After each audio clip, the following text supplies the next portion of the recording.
Hello, and welcome back to Online Education Across the Atlantic. It's our last episode of 2024. We'll see if we actually complete recording and put it out in 2024, but at least it's the last time for the three of us to be virtually together for the year. So it's great seeing you guys. Are you guys ready to shut down for the holidays, or at least quasi shut down?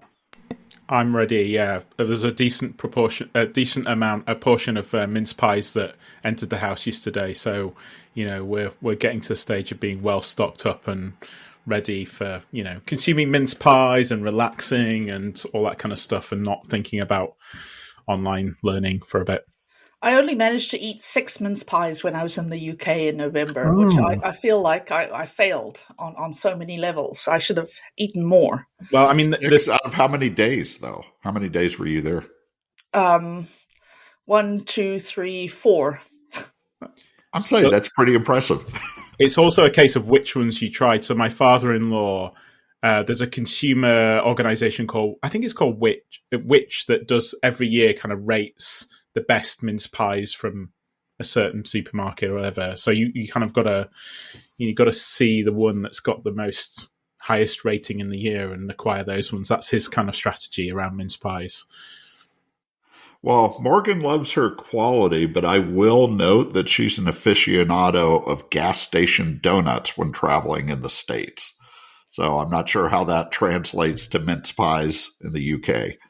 Basically, at this point, any mince pie is good because it's better than no mince pie, which is my other thing. And I would make the mince pies, except that my spouse hates them.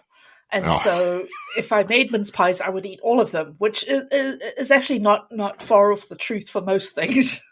Yeah, we need to get our act together here because Thanksgiving has become our big family holiday, or even more so than before. So all of the cooking and who's going to bake what and who's making this and getting everything ahead of time, that's all Thanksgiving that we're done with. And I'm just realizing Christmas is less than a week away and we haven't even thought about what food we're going to get. So got some stuff to do this weekend, some grocery shopping. So as we look at the year-end of news, I will note I was today, as I was just lazily browsing the news, I do have quite a few tabs open of news items coming out. One thing I would notice, and it sort of aligns with a lot of what we're talking about in different areas, particularly in the U.S., but you guys have a different angle of it in the U.K., is Morgan, did you see the thing about Brown University that they have a $90 million budget hole?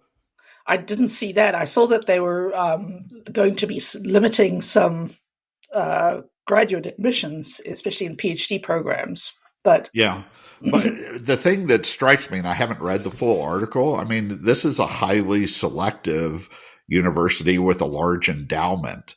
And it really sort of gets to the point of even where enrollment's going up, budgets for institutions are just a real challenge. I mean, if Brown has a $90 million budget gap they have to fill, my goodness, I mean, it just sort of puts a face on what we're up against. It's not just enrollment, it's institutional finances.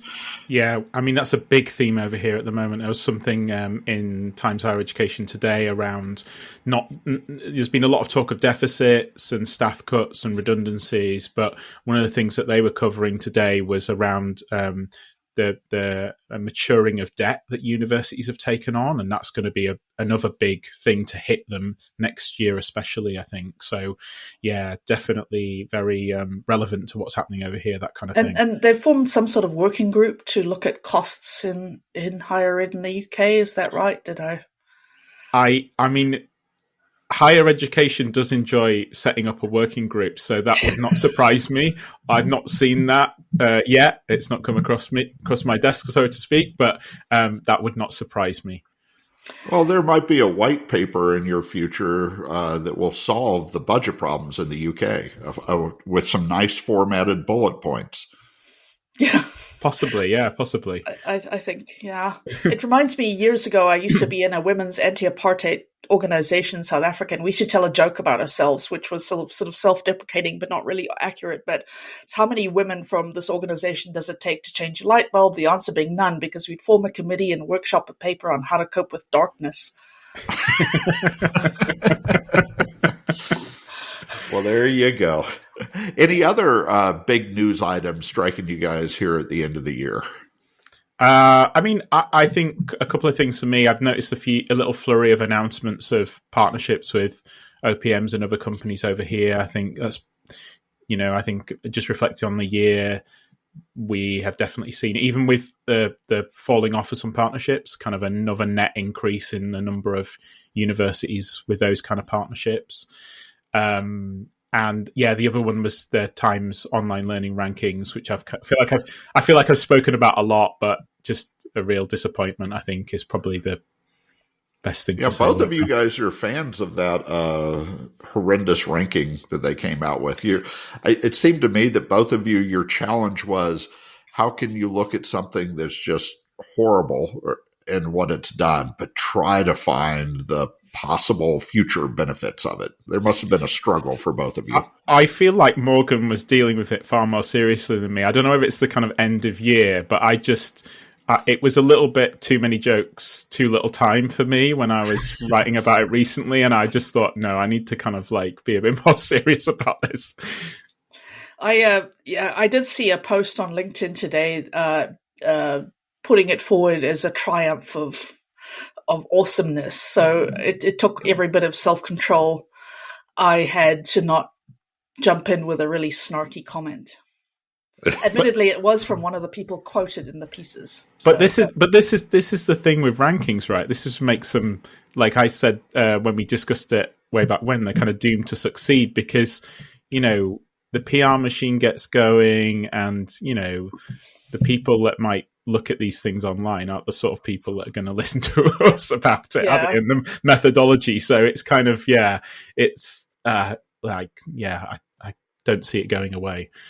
Years ago, I used to work in an institution that one year was ranked as one of the top 10 up-and-coming universities by US News and World Report. So they put these banners on everything all over the university, one of the top 10 up-and-coming universities, and which caused enormous hilarity on campus. Lots of snarky comments about coming from where, that sort of thing. Well, I live in Arizona, so once you get near Tempe, it's almost like the Roman Forum, trying to get through all of the banners and the chariots coming through with all of their rankings that they have. So, hey, well, let's get to our topic today, which is really looking at inflexibility or challenges with flexibility in online programs. In particular, flexibility in terms of actually serving learner needs and being aware of what their needs are. But with that, I'd love to turn it over to Neil. And I know you've got some interesting information to set up the discussion. Yes. Put some pressure on you. Yeah, thank you. Always appreciated. I think one of the stimuluses for me sort of thinking about flexibility was there's an annual survey in the UK called the Postgraduate Taught Experience Survey, and it's run by a body over here. And it's one of the rare sort of examples of getting feedback on postgraduates. And so it was released pretty recently. It was around 84,000 responses, which that's about 12% of all kind of graduate students in US lingo studying over here, and there's a relatively small subset of those that are studying online. I think I calculated that it's probably in the region of maybe 7,000 online postgraduates that are included in that number, and there's kind of various things to kind of draw out of it. So, relatively speaking, the satisfaction with programs was pretty high across the board. I think one of the interesting findings of that report was that international students in general were more satisfied than UK students. And, a higher proportion of UK students had thought about leaving during their course. And I think one of main factors behind that was an increase in those that are kind of citing, financial pressures around that kind of thing. And that wasn't just higher satisfaction for international students. There's like a clear trend going up for international students, whereas the UK students were more of a flat other than COVID. So it seemed like it was a trend and it's higher as well. Yeah, and it's interesting. I mean, one of the caveats that you always get in the UK when it comes to international students' responses to surveys is this sense that they maybe have a disposition to kind of not be too critical, which, I don't know, feels a bit too simplistic, but there's probably something in it. So that's kind of something that was kind of caveated there. I think the few things that were interesting for me were areas of importance, like the importance that postgraduate students placed on things like interactions with other students, both kind of within and without within and outside the course, and that was kind of through, I think, mainly the open comments there. I think inevitably this group, given the kind of nature of the audience, is always going to present different challenges around balancing commitments. But there was kind of quite a high proportion of online students that had thought about leaving. So I think it was 35%, whereas I think it was 18% overall in terms of thought about leaving. And I guess to kind of set it up, it was really interesting the way that they drew out some quotes from the report. So these were kind of a few quotes that were interesting to me. This is the first one. It seemed like a flexible, well thought out program with part-time students in mind. However, that is not the case. Faculty shrug their shoulders and do not work with you to accommodate your work/care commitment issues. And just another one, more understanding from staff around part-time students and what we need to make it work, timetables further in advance, more scope to be flexible, consideration around examinations and assessment, assignment deadlines. So, and that's not actually the first time this year I've seen things that feel quite alarming in terms of lack of flexibility, and that being kind of aligned with what you know about the students that are making those comments and talking about the commitments that they have and the responsibilities they have and just how out of whack those are with the way that programs delivered. There was an Office for Students kind of boots on the ground investigation of universities earlier on this year, and you'd see stuff like we're still having 3-hour lectures. One of the other comments were the faculty have decided to stop recording lectures because they were working on the basis that was a pandemic-based practice that they don't need to continue anymore. So, there's all these kind of different examples bubbling up. So I'm really interested in kind of us exploring that kind of lack of flexibility angle. But I think there's also another interesting angle to flexibility on the other end of the spectrum around what it might do for retention and continuation. So maybe we could explore that. But I'm just interested in, getting your guys' sense of how much that kind of feedback chimes to your context and why you think it is, if that's the case, that universities struggle around flexibility for online degrees still. Morgan, I'll let you start. I've got comments just loaded up, but let me. Oh, you're on mute. Oh, I don't mean to. I had dog barking issues. I don't mean to upset the sort of conversation. So I sort of think of flexibility in two sort of lumps. So there's the one kind of thing in terms of sort of accommodations for students, so understanding that they've got family commitments and they're part-time and things like that. And then there's things like shortened terms and multiple starts and sort of things like that. And I sort of I think of flexibility in both of those kinds of ways of thinking about them. So I think it might be interesting to tease out both aspects of that. But Phil, why don't you? Well, the thing that jumped out of me was sort of the former of the two that you mentioned, and I will say before I get into this, the fact that the report had such a good usage of quotes. Obviously, with a survey of so many thousands and thousands of students, it's hard to pull out things that are representative. But I thought the report did a good job.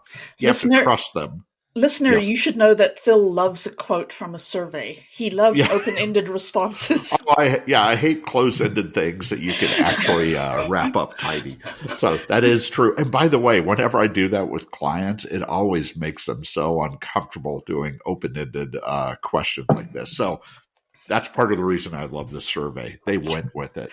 But it hits you so much, like where let's get right down to it. Faculty not being part of the problem in terms of flexibility. Faculty, despite how the program is designed or marketed, it's not happening in reality is a lot of what I got from this report. And to your question, does that translate? Yes. Obviously not naming names, but recently I had a discussion about online programs. And in some courses, and specifically with some faculty, they might take 2 or 3 weeks for faculty to send back grades or marks or respond to discussions. And then in other cases, they're with it throughout the week and things feel more engaged. And the difference is not the system or what they're marketing. It's the individual faculty, and we leave it up to them to do this. And it was dramatic, the differences that we saw. Now, all of it is not a faculty issue, because there was also an accommodation issue in terms of like certain disability accommodations or time commitment accommodations taking a couple of weeks to get into place. Well, with a part-time online course, it's almost too late. I've missed way too much of the content. So I've heard this in the past month, very similar anecdotes that line up strongly with what the report described. And I think it sort of points us to an issue about, we always talk about academic freedom and quality, and there's sort of a common assumption that the copy and paste online programs where you try to make things very consistent tend to be lower quality because you're not really leveraging the individual faculty design things. And so much of what we see in online is sort of the opposite. It's that if we give faculty too much flexibility in terms of engagement and what the responsibilities are, and it really harms the quality of the program. So maybe I'm jumping into conclusions, but a long-winded way to say I definitely see similar aspects here. And I think the challenge here is online teaching presence is different than in the classroom, and that much difficult to communicate. So we need sort of different expectations around faculty engagement in the course. Sorry, I cut you off. No, I think that's really interesting. I mean, I think the way I think about it based on what you guys were saying is almost kind of, there's two aspects of it, isn't there? There's kind of what you might describe as the sort of disposition or the kind of more reactive elements of engaging students in a program. And then there's kind of something that's more structural in terms of design. And I think the disposition area is really interesting. And I think what you were saying, Morgan, really chimes with me, because I think about in my own work, especially when I was in universities, the one thing that was really hard to get across to faculty around online teaching was the asynchronous element. Not just what you do and how that works, but just how much of a paradigm shift that is from on campus having these kind of these set piece of events and then students are kind of essentially doing homework in between, and that's just a really different paradigm for them to understand. But I just wonder, I mean, like, I guess in one sense you could sort of point to and be quite critical of faculty and their disposition, but I just wonder what other factors play into this. Is it they have too much on their plates? Is it the role of and the importance of research. What are the drivers for some of the problems that are, more land on the plate of faculty that you see? Well, and just to be clear, I'm not. I mean, you have issues all over the place. It's not so much a faculty; it is your fault. It is more a matter of our faculty consistently doing the things that online students need. Now, that is structural in nature. So, for example, empathy. How many of these faculty teaching these courses have gone through an asynchronous course and seen good engagement and poor engagement? If they did, they would probably understand that paradigm shift that you're describing. And I'm not a fan of training per se as a phrasing, but I mean, like, what's the experience of faculty? Have we given these people or helped them understand the paradigm shift that you're describing? Because I'd be willing to bet that the better job that is done with instructors getting this paradigm shift, just by itself, I think you would get higher quality because they would get it. They don't want to do poor engagement by and large. So I guess I'm saying it's not a faculty fault, but it comes through the faculty experience. And one of the biggest things is, what experience do they have in the exact same environment? And do they get that paradigm shift that the two of you are describing? Last week, I listened to several interviews with Virginia Fox, and Phil is echoing Virginia Fox a little bit, who hates the word. She's, of course, was the ranking or the head of the education committee in Congress. She hates the word training. She said dogs are trained, people are educated. That's pithier than what I think, but I certainly get that point. Yeah, I might use that. Yeah, I mean, it's I think there are a decent number of people that would advocate for experiencing an online course as a solution to some of the challenges that we're kind of discussing, rather than a sort of training session. And I think definitely in the UK, I've seen examples of that. The Open University put out a course about teaching online, and I know that certain universities have kind of put their faculty through that kind of program. I know in a way you could say it's sort of half-half, it's still training, but I think that's a really valuable experience. I also wonder whether there's a kind of an audience element of this, if I can put it in those terms.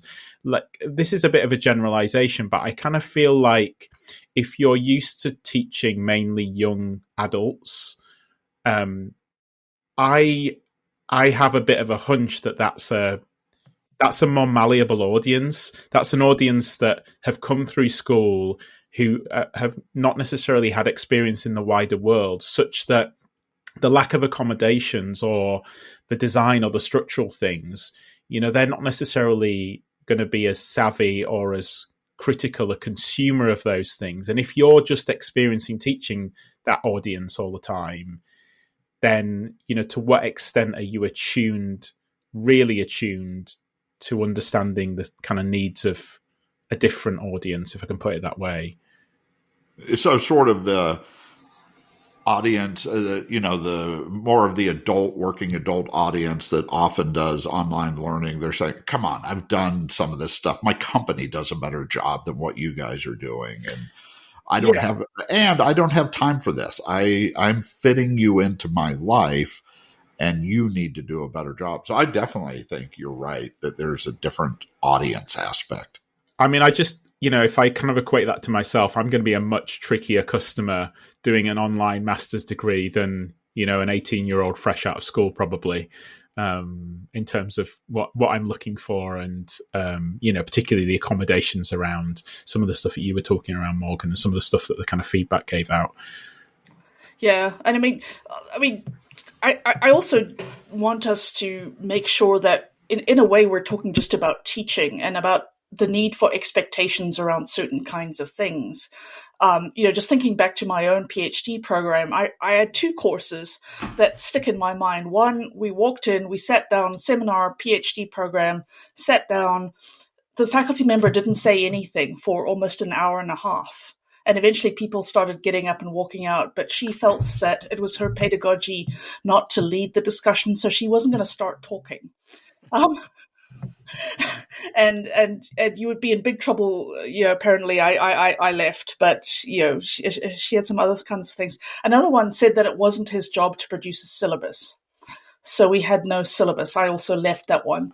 But I think there's a need for expectations. Those are sort of outliers in a way, but in a way it was 20% of my graduate program. So, well, Morgan, did you get a sense from looking at this study, and this might be a UK-US difference, or maybe I'm being generous here, but there seemed to be more, like you mentioned, it's not my job to do a syllabus. I think in the U.S., you don't get as much, or at least I got the sense that in the U.K., there was a lot more feedback on there's no live discussion set up, no syllabus, nothing here set up, and there was no structure ahead of time. And it felt like, well, those things have improved in the U.S. for online education. Face-to-face, I still think you get some weird stuff that you're saying. But online, I think that we might be further along in terms of there are some basic definitional requirements and setup of some basics. I think so, especially in better programs where they have established, and you're working with some sort of an instructional designer or something that says the course has to have this, that, and the other thing, and it's less of an ad hoc thing. Yeah. Yeah, I think I think I concur with that as well. I mean, I think the thing that I always wanted to be able to delve into in terms of the online side of things is I would love to have known, what programs they're talking about or which institutions, because I think one of the things that plays into what you guys are saying is, if you're at the Open University where all of the infrastructure works in this way, all of the processes work in this way, that's a world of difference from Faculty X that have got 2 online programs that they just launched, and everything else works for on campus. So that was the thing that I was really fascinated to kind of understand, to add another dimension to some of the feedback. And obviously that's not possible, but that in a way, what I was mentioning around the OFS side of things, that you are more able to link an institution's profile and standing in online, although they weren't exclusively for online, with that kind of thing. So I think that's the thing that would have been really fascinating. But I think on the whole, to your point around comparison, I think there are more institutions in the US that are attuned to that difference than there are in the UK. I think that's changing, but I think that's a big factor. Which probably gets to the fact that we've been much earlier in the U.S. on post-secondary online programs. We have a lot more experience, in the U.K. In particular seems like it's not including the big for-profit surge in the 2000s, but it's like at least 5 to 10 years behind in terms of adoption. So that's part of how I interpret it. And you guys are following along in terms of adoption, and you're not to the same place in terms of, well, at least we need to have this structure set up. And that's not universal. It just feels like this report captured more of what I felt in online education maybe 5 or 10 years ago in the U.S. Not in terms of the engagement. I still think that's very consistent. But in terms of hey, can you at least set this stuff up ahead of time and let me know and give some structure to this course? And I'm critical of maturity models for a bunch of reasons, but in a way they describe a reality. Like you start off with these ad hoc sort of things of departments putting up programs, then it becomes more centralized and you get more of that structure. So I think it captures some of that journey down that path. Yeah. And I think in a way, if you're equating it to the discussion about where the UK is at, the UK would probably benefit with those kind of guardrails around some of the practice, I think, at the moment. And I think, to your point, Phil, I actually had a conversation with someone in the US recently and describing the kind of UK landscape. And they were kind of saying something very similar to you in that this is all familiar, but from a few years ago rather than how things stand now. I still think in general, and I'd be interested to know what you guys think, I still think in general, although this is a good survey that provides good insight, it's not a survey coming from a university. And I still think that, whether it's on the basis of just kind of evaluating student experience or even just evaluating programs, I think universities could be so much better at, systematically adding that into their processes around hearing from students to be able to kind of calibrate stuff. We're relying on this third party to deliver something, but are there kind of good examples in the US that you feel like people are doing that are kind of a bit more proactive around, understanding students' needs and doing something about it in their programs? I've seen some good stuff, but a lot of times it's private. It's going to be done within a university. Mm-hmm. It's not meant to be distributed. There are some, like there's Florida, it got into online, but it also got into the usage of open educational resources. Do you have your course materials on day one? So it had sort of a broader fit, which was good. And that was public. I'd have to go look it up. But there was some good Florida survey data. But again, that was more of a broad-based look. But some of the best I've seen are private. Mm-hmm. And part of the reason is the online program, if you want to encourage honest and even very critical feedback, part of the safer way to do it is say we're only keeping that within the university so that we have a feedback mechanism. But unfortunately, we're not going to have the results available for other people to learn from. So I do think there is quite a bit in the U.S. And I guess I can't mention examples because they're done internally and not meant to be shared. And to be fair, one thing also going on there is the darned IRB. Spell that out for our institutional review board. So if you want to make research public, you have to go through a series of hoop jumping that is often kind of ridiculous. It's not that I have an opinion here, but if you're doing something just to improve a product or improve a service, then you don't need to do that. You can use that out, but you just need to keep the results internally. Some years ago, I was doing some research for EDUCAUSE, and I failed the IRB at one institution because in the instructions to the survey, I wrote, "The results will be very helpful."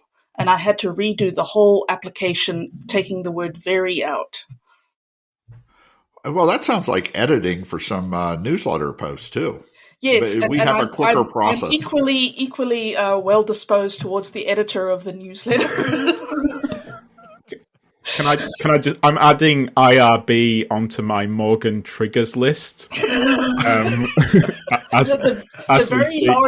very large book of Morgan triggers. Yes. Yeah, that's in volume 2, by the way, just in case you wonder. Yeah. There was one other thing I will call out, since we're talking sort of on a maturity level and providing guardrails and moving along. But I also read in this report, and in particular for international students, this whole engagement expectation. And I think a lot of that, not all of it, but I think things have changed since COVID. I think there's a much even greater desire for connection with peer students, with faculty, so human to human interaction, even in an online setting. And we don't have time to go through all the sociological issues of COVID other than just accept it's a much greater need. So, for example, one of the things I've been pushing is this assumption that online needs to be completely asynchronous to meet students' flexibility needs, misses the point that there are new opportunities for synchronous elements of a course to directly address the engagement. And I look at some of the quotes in this report. I had no opportunity to work with peers. I felt like I was on my own. All I had was email. And there's a desire by students for more engagement, which quite often, not always, but quite often can be addressed with synchronous methods that are just not being done. And some of that is we have a pre-COVID mentality of what asynchronous should mean. I think that's a really interesting point. And that's I think that takes me into an area that I also wanted to discuss, which is on the other end of the spectrum. Because in a way, I feel like some of the things that we talked about around flexibility, we've maybe kind of tagged with institutions who maybe as not as mature, maybe in the online space, maybe partially. But I think the other thing that I'm really interested in exploring is the institutions that maybe are more advanced, and they're doing things like, things that I've seen is like there's more there's always traditionally been, particularly in OPM side of things, multiple entry dates across the year, 4, 5, 6 entry dates. I'm now seeing open enrollments. There's more emphasis on step on, step off, and more kind of personalized routes. But I'm really interested in getting a sense of the extent to which higher levels of flexibility actually cost you later down the line, because they might lead you down more of that individual pathway that you're talking about, Phil, where you don't engage with students as much. And to what extent does the cohort pull you through? And one of the things I saw recently, which was perfect because this was on my mind, is a learning design company working with a university around cohort-based courses, which that terminology makes it sound like it's a new idea. And of course it's not. But it does cut across that movement towards high flexibility. And have you guys seen any of that deliberate differentiation in online where you're nodding, Morgan? Yes. Yeah, or else I've got the palsy or something. But yes, I'm seeing that differentiation in terms of cohort. And there's something to be said for cohorts. And I think it's understanding that learning is a social thing as well, and that sort of becomes the instantiation of that. Just going back to personalization, Joel Podolny from Honor Education has a lovely phrase about, so much emphasis in personalization is about personalization of content and not about personalization of interaction.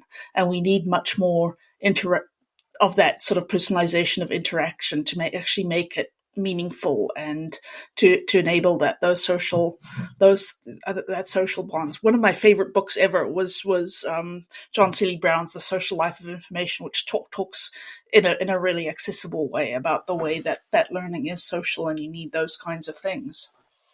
I would argue that I've absolutely seen that cohort basis, and you could argue you go back 15 years and we saw it in the U.S. with 2U.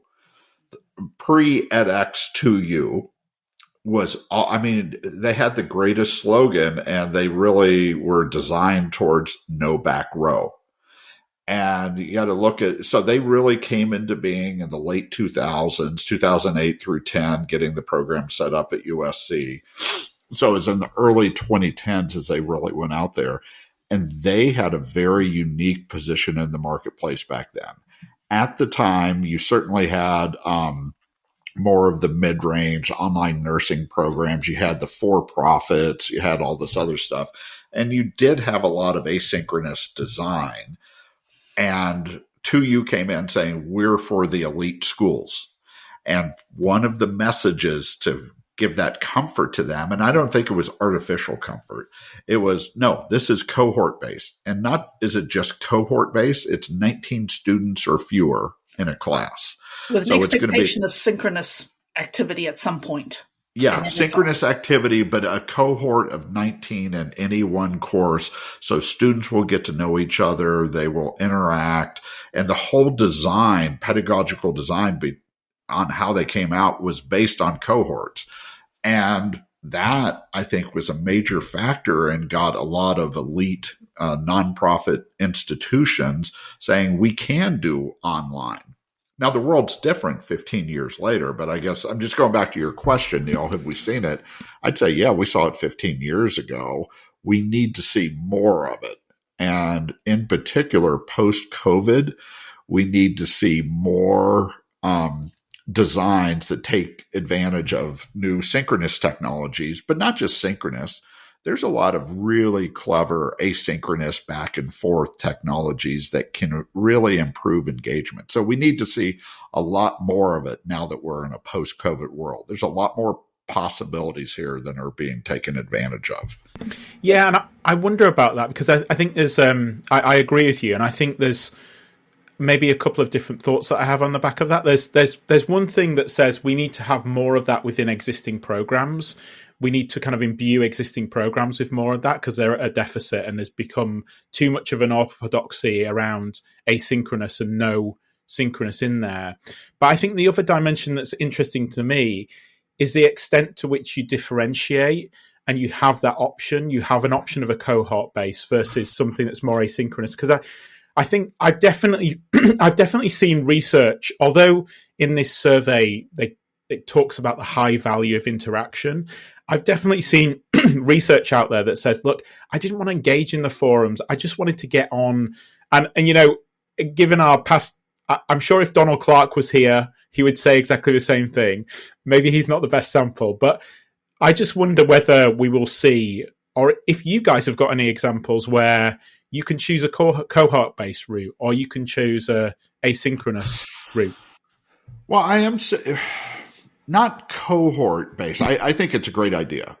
And I think when I look at internal survey data for individual institutions that we've helped with the surveys or even done the surveys for them, you do see both extremes. Some people are like, I need a cohort. I need more interaction. But you also see another set of people are saying, no way. And typically, I would say for fully online programs, I'd say the majority are in we don't want a cohort. I just need that flexibility. I don't want it. So 60% in one institution, whereas 30 to 40% said, no, I need connections with other people. So I think you need that flexibility of, hey, choose your experience. Which way do you go?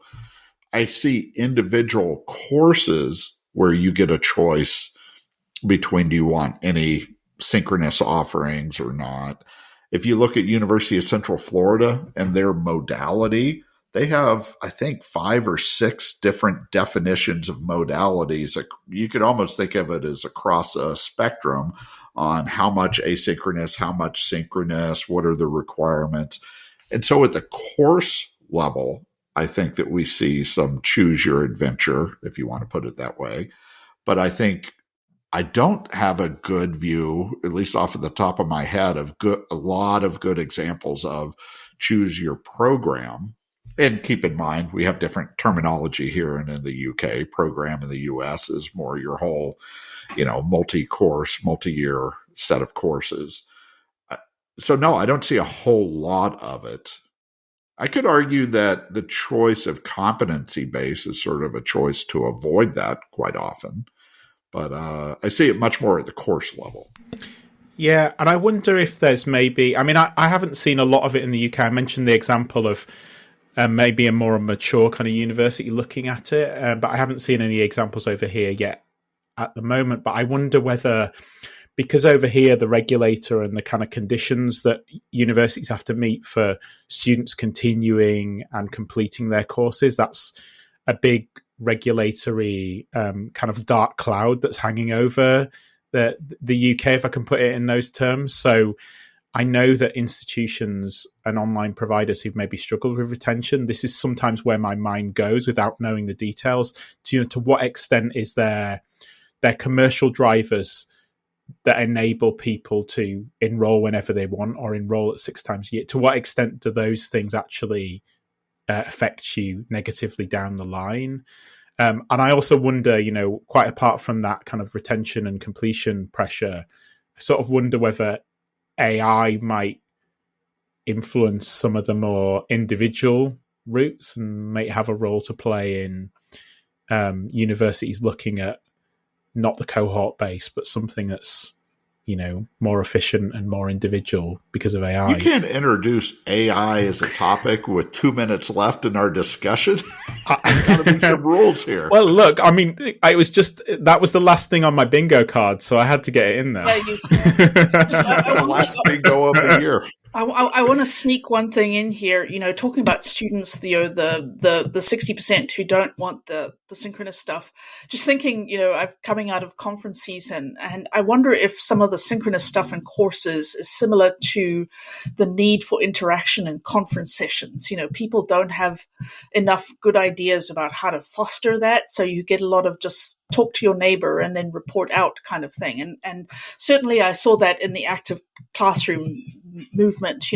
Faculty didn't know how to make the transition from a lecture to an active classroom always. They needed help. And I wonder if the same sort of thing with synchronous, they're just putting bad synchronous stuff in there and they need help to do better. And this gets back to another one of the volume 1 of Morgan Triggers, where you have an active discussion and then you go in and all the chairs are bolted to the floor and are immovable. Yes. So. Well, good. Well, listen, this surprisingly good report and thoughts coming out of it. I have to say, there are several reports. Either you're really good at finding them, Neil, and you, Morgan, you guys really dig these up, or just the UK is actually quite good at pulling up some reports to make you think about things. And this was another one because it gets to a lot of the topics we think about, but especially their usage of open-ended quotes. That's why it really brings it home on where the need is and where we need more flexibility, but we got to think deeply about what that is. So appreciate the time today. Merry Christmas. Happy holidays. Are you guys doing anything fun over the next couple of weeks other than taking less work, hopefully? I'm headed to Iowa. Not much commentary there. I'm staying put and just kicking back and relaxing, hopefully. Okay, well, hopefully the three of us will all have a relaxing holiday season. And for all of our listeners, hopefully you'll be getting this right before Christmas. Have a great time, and we'll be back in the saddle once we get into January. Great talking to you guys.